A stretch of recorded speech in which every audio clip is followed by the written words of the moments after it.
My father's name flashes on my phone screen for the 5th time. I watch it vibrate against my glass desk, the sleek surface a far cry from the scratched oak table where I did homework as a child. Outside my window, Chicago's skyline gleams in the afternoon sun 15 stories up and 800 miles from the rancher home where I learned to make myself small. I hover my finger over ignore again. The leather chair creaks as I shift my weight. The phone falls silent. 3 seconds later, an email notification appears. From Lawrence Reynolds. Subject: Your sister needs you. Last chance. My stomach tightens as I open it, the words blurring together except for the final line. Chloe's wedding is the most important event of her life.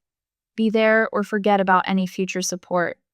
A voicemail notification pops up next. I press play and set it on speaker. Madelyn, it's your father. His voice fills my apartment, commanding as ever. I don't know what game you're playing, but this has gone on long enough. Your sister's wedding is in 2 weeks, and the festivities start this weekend. If you can't put aside whatever grievance you have for Chloe's special time, then you can forget about any future support from this family. Your mother is beside herself with worry. Call me back immediately. A bitter laugh escapes my throat. I cross to the closet and pull out a framed diploma hidden behind winter coats. The gold embossing catches the light. Madelyn Ann Reynolds, Bachelor of Science in Data Science, summa cum laude. 3 years collecting dust instead of hanging on my wall because old habits die hard. My phone buzzes with a text from my mother. Please call. Your father is getting impatient. I glance at the calendar on my desk. Chloe's 2-week wedding extravaganza is highlighted in angry red 14 days of ceremonies, parties, and photo shoots for the golden child's perfect day. I tap open my banking app. $138,947.32 in savings. More than enough to never need their support again. They just don't know it yet. A memory surfaces 3rd grade, clutching my report card with 5 perfect as. Mom at the kitchen table, nodding without looking up from her magazine. That's nice, honey. That same night, the living room erupting in cheers for Chloe's participation ribbon from the school play.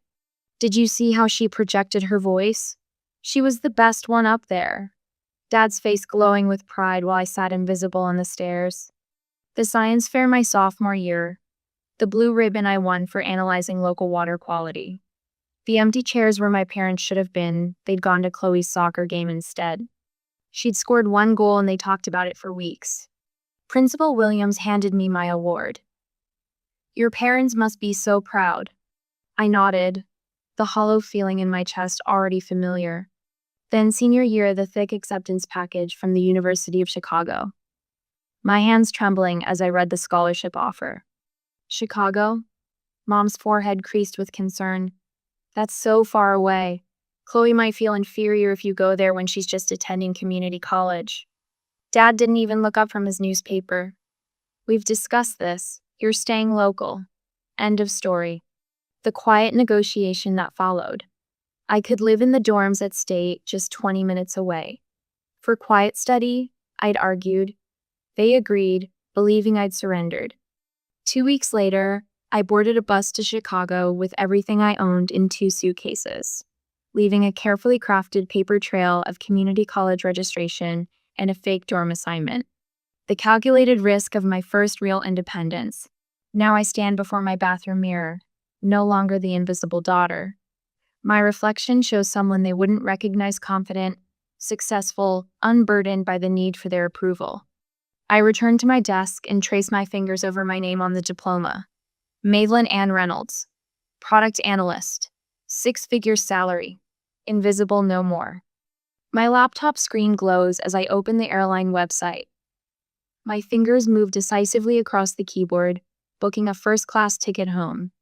Time they finally see me, I whisper to my reflection in the darkened screen. I pack my designer luggage with precision, tucking the diploma between layers of clothes. A gentle smile spreads across my face as I imagine their expressions when they finally learn who I've become. Have you ever had to hide your success from those who should have celebrated it most? What would you do if your family only valued you when they needed something from you? My homecoming is about to teach them a lesson they never expected. The rental car crunches over familiar gravel. I park behind a florist's span unloading cascades of white roses. My childhood home has transformed into something from a bridal magazine, with ivory fabric swags draped across the porch railings. My mother opens the door before I knock. Her hair is colored a precise shade of honey blonde, not a strand out of place. Madelyn, finally. Her hug feels like a performance, too stiff and too brief. Decided to support your sister, I see. Inside, the house smells of vanilla candles and fresh paint.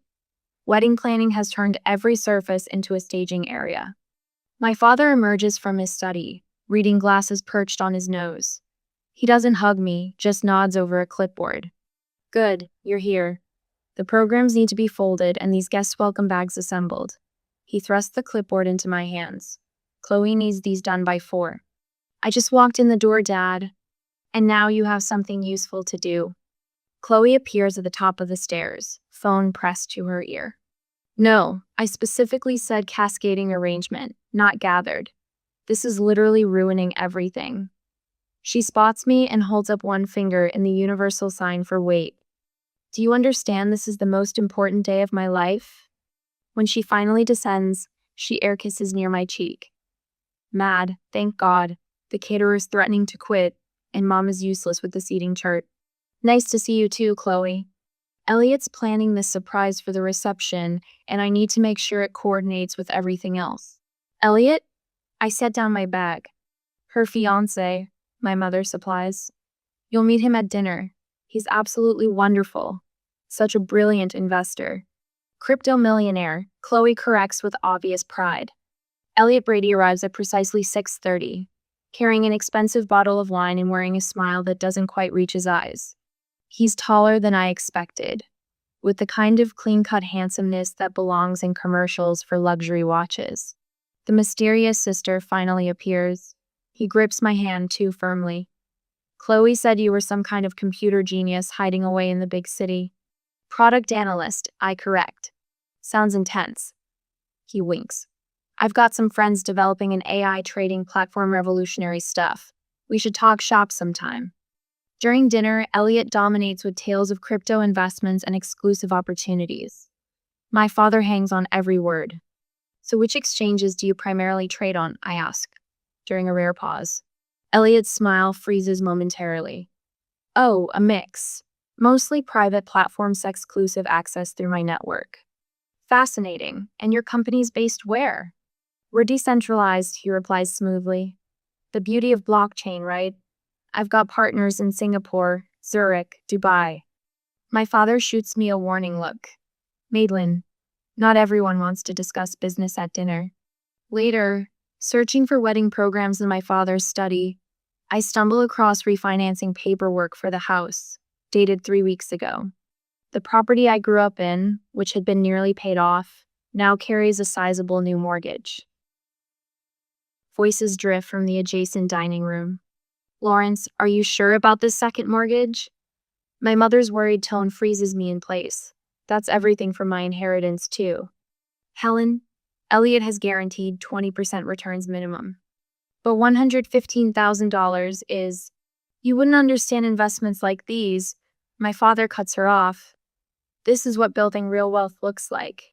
I lean against the wall, my analyst brain calculating risk factors. Second mortgage, family savings, inheritance, all flowing toward Elliot's vague investment opportunity. He's a fraud. Aunt Helen's voice is barely above a whisper as we stand in the back garden, supposedly admiring her contributions to the wedding flowers. You see it too? I ask. She nods, her gray eyes so similar to mine sharp with concern. Your father won't listen to me. Started talking about how I've always been jealous of his success.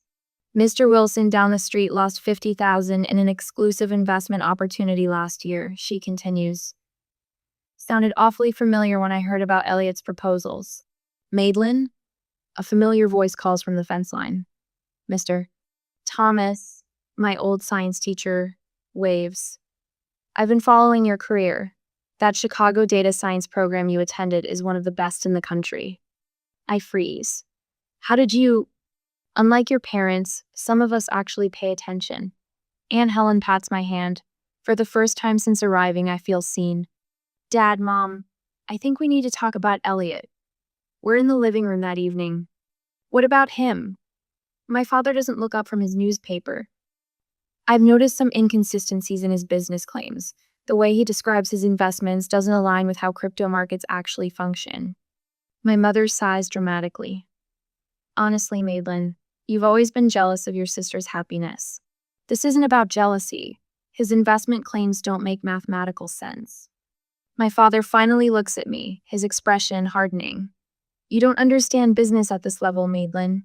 Not everything fits into your little spreadsheets. The front door opens, and Chloe enters with Elliot. She immediately senses the tension. What's going on? Your sister has concerns about Elliot's business. Chloe's face crumples. Are you serious? You show up after 3 years and immediately try to ruin the only good thing in my life? Elliot places a protective arm around her. It's okay, babe. Some people just don't understand innovation. I look at their faces defensive, dismissive, deluded, and realize I've miscalculated. They don't want the truth. They want the comfortable fiction that makes Chloe special and Elliot a prince. The invisible daughter sees everything, but no one wants to look. When you see loved ones heading for disaster, how far should you go to protect them from themselves? Would you risk further rejection to save family who never appreciated you? I tuck myself into the corner booth at Rosie's coffee shop, the same spot where I studied calculus during high school. The vinyl seat squeaks beneath me, familiar yet foreign now. My laptop screen glows with open tabs, business registries, investment forums, social media profiles. 3 previous identities stare back at me. Ethan Lewis, Edward Lambert, Elliot Lawson. Now Elliot Lawrence. My finger traces the pattern on the screen. Same man, different names. Same charming smile, different victims. I sip my black coffee, its bitterness matching the taste in my mouth as I connect unmistakable dots. Need a refill, hon? Margie, the same waitress from my teenage years, appears at my elbow. Her eyes widen as she studies my screen. My cousin lost everything to a man who looked just like that. Called himself Edward something. My stomach tightens. Lambert? That's it. She sets the coffee pot down. Investment scheme. Left town right before the wedding. Broke her heart and emptied her savings. I pull up another browser window. Margie, would she talk to me? A woman in her 50s sits across from me 2 hours later, hands trembling around her mug. I thought I was special, Karen whispers. He made me feel chosen. My sister thinks the same thing. Karen slides a folder across the table. Pictures, bank statements, police reports that went nowhere. Her jaw tightens. He disappeared 3 days before our wedding, along with $60,000 and my mother's heirloom ring. The photographs confirm what I already know. The account statements show transfers to untraceable offshore accounts. The police reports detail 3 other victims with similar stories in 3 different states. I thank Karen and pack up my evidence. The wedding is 5 days away. The knot in my stomach tightens. Where have you been? Mother's voice cuts through the hallway as I step inside. The flower arrangements need checking, and Chloe's having a meltdown about the place cards. I glance at my watch barely past noon. I was researching something important. More important than your sister's wedding? She thrusts a checklist into my hands. Your father noticed your attitude problem. He says you've barely helped at all. A familiar weight settles on my shoulders. The invisible daughter, now visible only for criticism. I find Chloe in the dining room, surrounded by sample table settings and crumpled tissues. The calligrapher messed up the font. She glares at me through mascara-smudged eyes. Where were you? I've been texting for hours. I check my phone. 3 texts, the first sent 40 minutes ago. You've always done this. Chloe sniffles dramatically, disappearing when you're needed, then showing up to overshadow me. The accusation lands with practiced precision. For 23 years, my existence has somehow both fallen short and been too much. I'm trying to help you, Chloe. By avoiding wedding preparations, by questioning Elliot's business. Her voice rises. You can't stand that I found someone amazing while you're alone in Chicago doing whatever boring job pays your bills. I bite back the truth about my boring job that pays twice what she's ever earned. Instead, I pick up a place card and examine the allegedly wrong font. I can call the calligrapher, I offer. Dad already did. Chloe dabs her eyes. At least he supports me. The living room falls silent as I finish presenting my evidence. Printed screenshots, bank records, police reports, and Karen's signed statement is spread across the coffee table. My parents sit stunned on the sofa. Chloe perches on the armchair, face pale. Elliot stands by the fireplace, his expression carefully composed. This is clearly a case of mistaken identity. His smile doesn't reach his eyes. I have a common face. People mix me up all the time. 3 different women in 3 different states. I keep my voice steady. All with the same experience of a man who matched your description, used names similar to yours, and disappeared with their money right before the wedding. Madelyn, my father's voice carries a warning. This is absurd. Dad, look at the pictures. I push a photo toward him. Look at the timeline, look at the pattern. I've never seen this woman in my life, Elliot insists, gesturing at Karen's statement.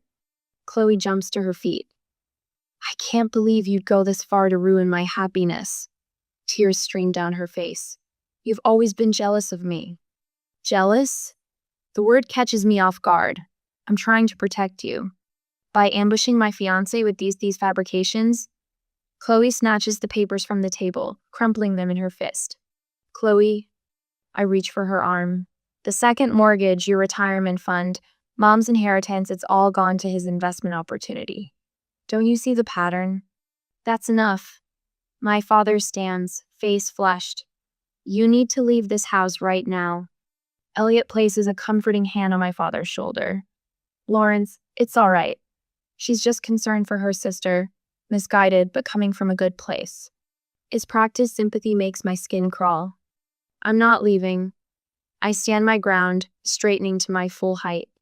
And I'm not the same invisible daughter anymore. Silence falls across the room. What are you talking about? My mother asks.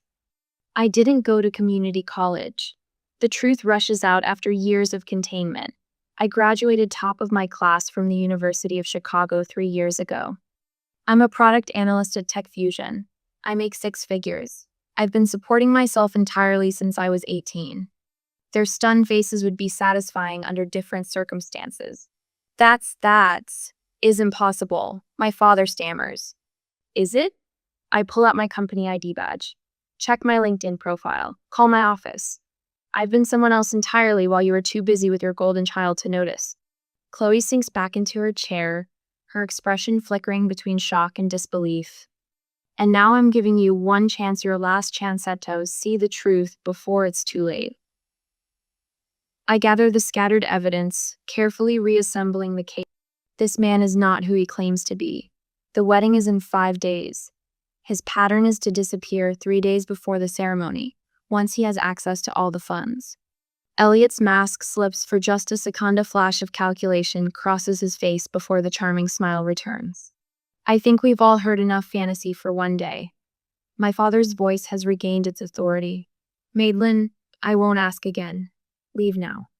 I look at each of them, my father's rigid certainty, my mother's conflicted loyalty, Chloe's defensive anger, Elliot's practiced concern.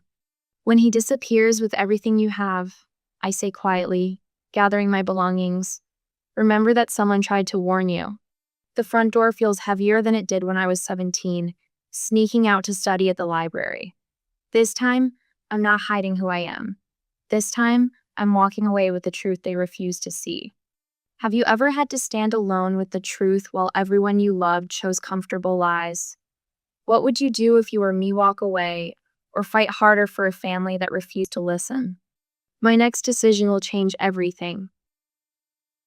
My phone won't stop buzzing. I set it face down on my kitchen counter and pour another cup of coffee, watching the steam rise in the morning light of my Chicago apartment. 2 days before Chloe's wedding, and the notifications have evolved from demanding to desperate.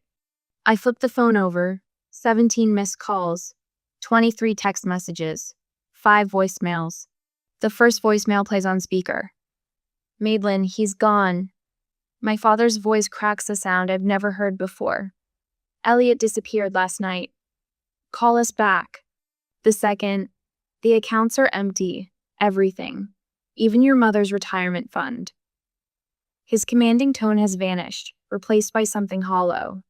The third catches me off guard. The police said without a written contract, there's little they can do. My mother's voice trembles. They called it a civil matter. Please, Maddie, we need you to come home. She hasn't called me Maddie since I was 10.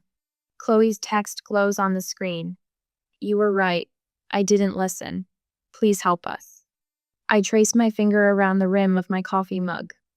From my 15th floor window, Lake Michigan stretches blue and boundless.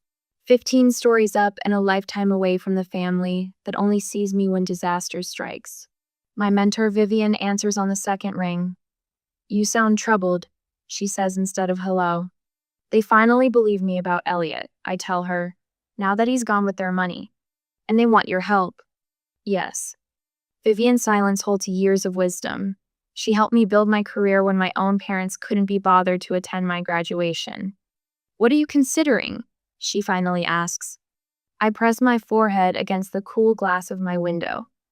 I haven't decided yet. Boundaries aren't walls, Madelyn. They're doors you control. After we hang up, I book a flight home for the second time this month. The difference. This time, I pack only enough clothes for 3 days. The wedding tent stands half dismantled in the backyard when my cab pulls up. White chairs stacked against the fence. The elaborate flower arrangements now wilting still adorn the porch rails.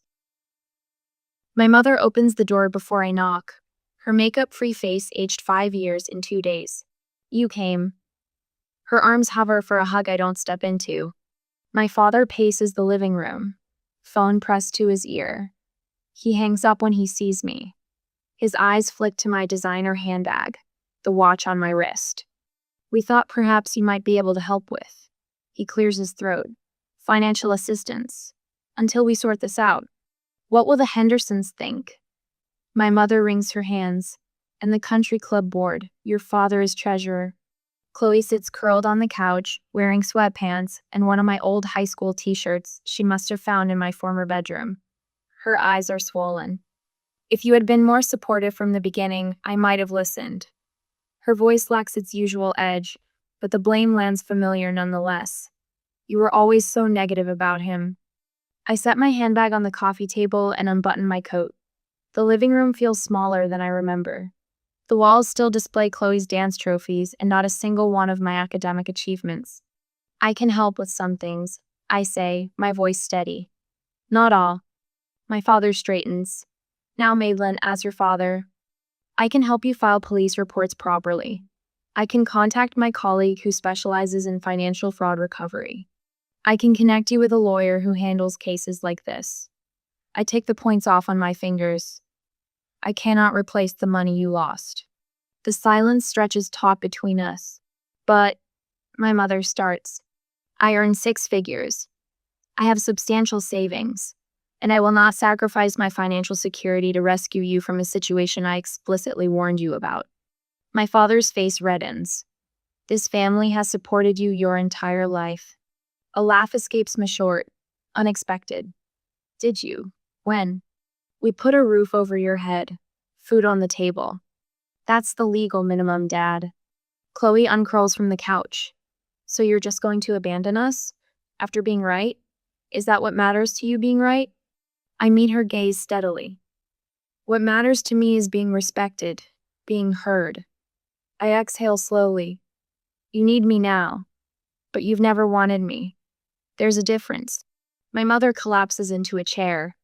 How can you be so cold? I learned from experts. The words slip out before I can catch them.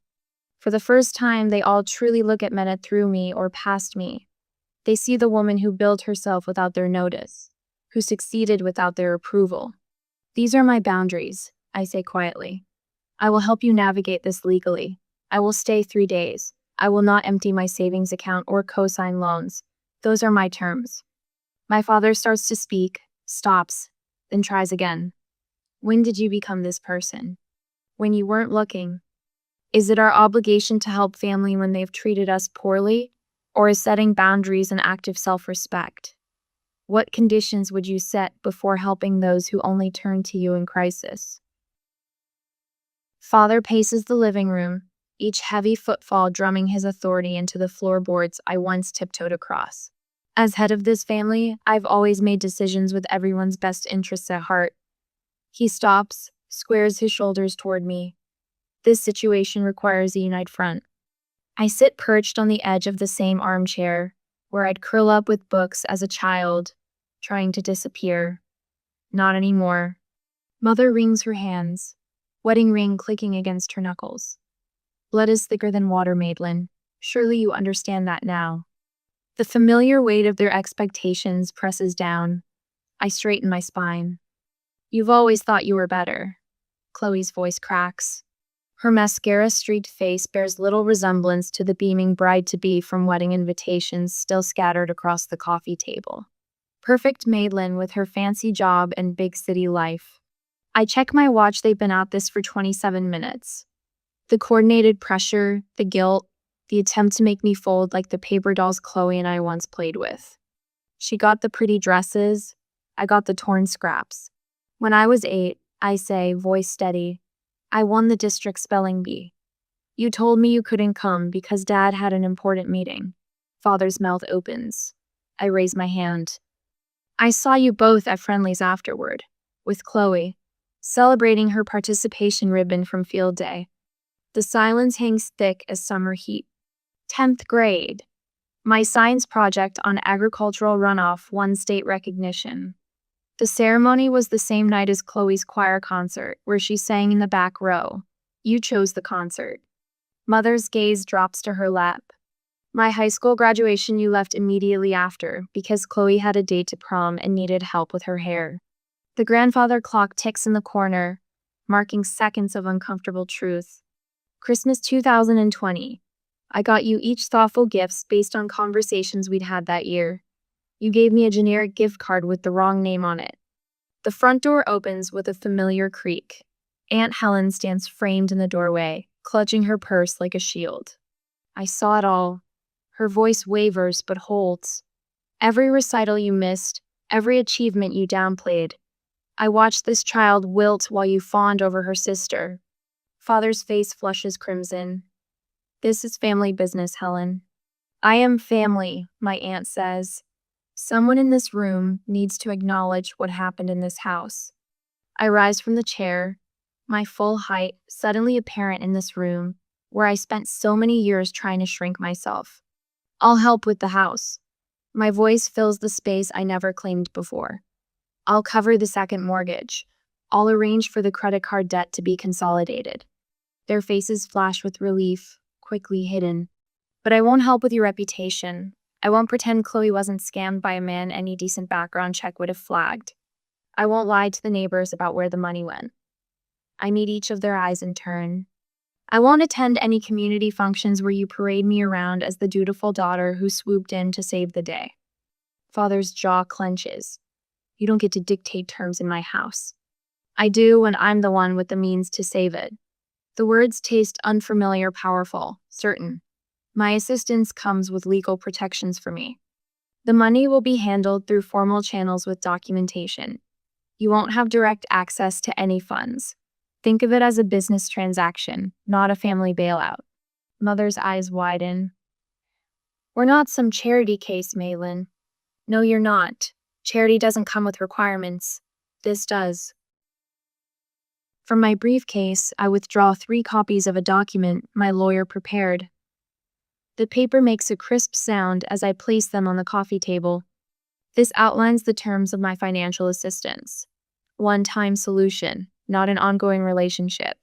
I'll transfer the funds to pay off the second mortgage directly to the bank. The credit card consolidation will go through a financial advisor I've selected.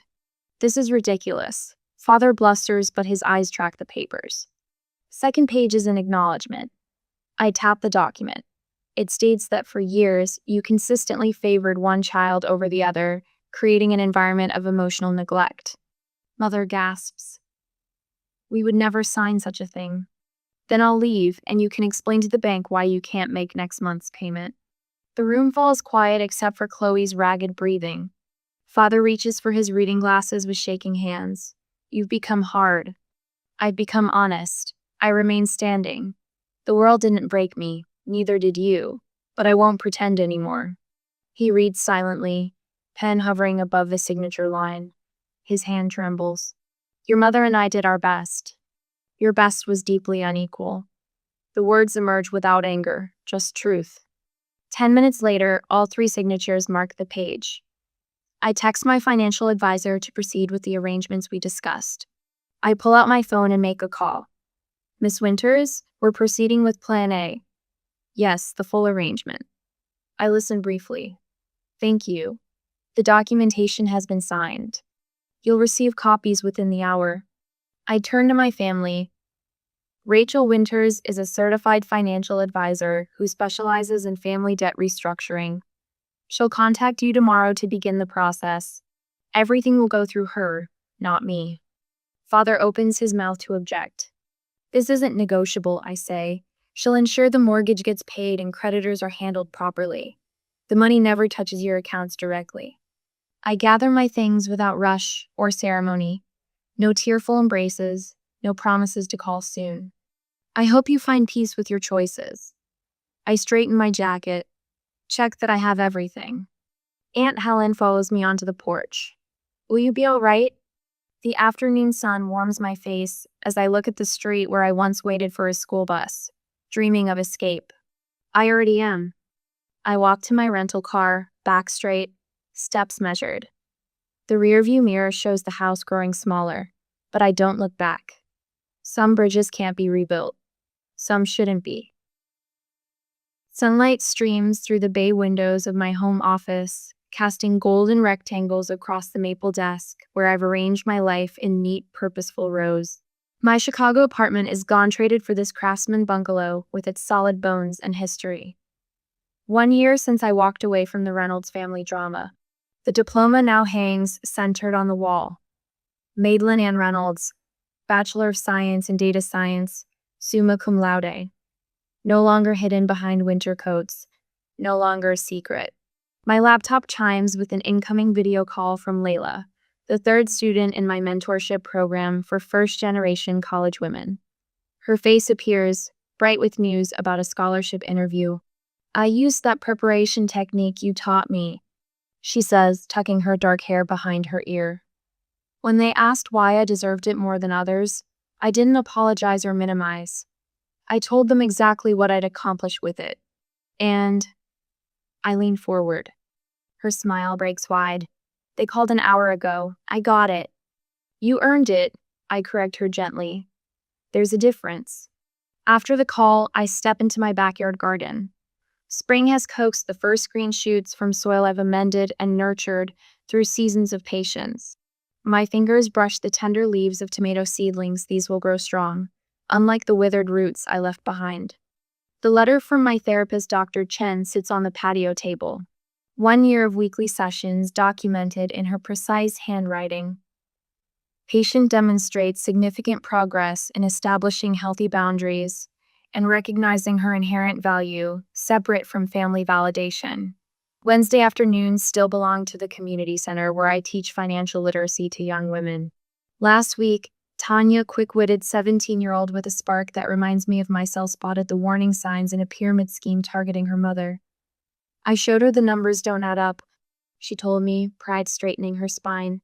My phone buzzes with Aunt Helen's monthly update. I scan the text. Dad and Mom still struggling to refinance the house. Chloe working part-time at the local bank, attending therapy twice a month. No mention of attempts to contact me directly. The boundary holds firm on both sides. The garden timer chimes. Time to prepare for tonight. The community center auditorium fills with steady applause as I walk toward the podium. The mentorship program I founded has been recognized for its impact on first-generation college students. The award feels substantial in my hands, glass and metal catching the light, solid and real. I scan the crowd as I speak. No empty chairs where parents should sit. Instead, Dr. Chen nods encouragingly from the 3rd row. My neighbor Mrs. Grayson, who brings me heirloom tomato seedlings, beams with unrestrained pride. Colleagues from work who value my analytical mind for exactly what it is. Friends who ask how I'm doing and actually wait for the answer. When I started this program, I tell the audience, I thought I was helping others find what I never had. What I discovered instead was that worth doesn't come from external validation. It grows from within, when we truly see ourselves. Back home, I open my laptop to finalize details for the Reynolds Visibility Scholarship for academically accomplished students whose achievements have been overlooked. The essay question reads, describe a time your contributions went unrecognized and how you maintained your sense of value. A notification pops up, a mail from Sasha, my first mentee. You saw me when no one else did. That changed everything. As twilight softens the edges of the day, I water my garden with methodical care. The tomato plants stand alongside peppers, zucchini, and herbs, each one chosen, planted, and tended by hands that know their own strength. The rustle of leaves in the evening breeze sounds like whispered approval. I touch the stem of a rose bush I pruned severely last fall. It's sprouting new growth, stronger than before. Some things grow stronger when cut back, I whisper, a smile tugging at my lips as I survey the life I've built, thriving, rooted, and finally, completely visible. I never imagined my own family would betray me like this, yet here I stand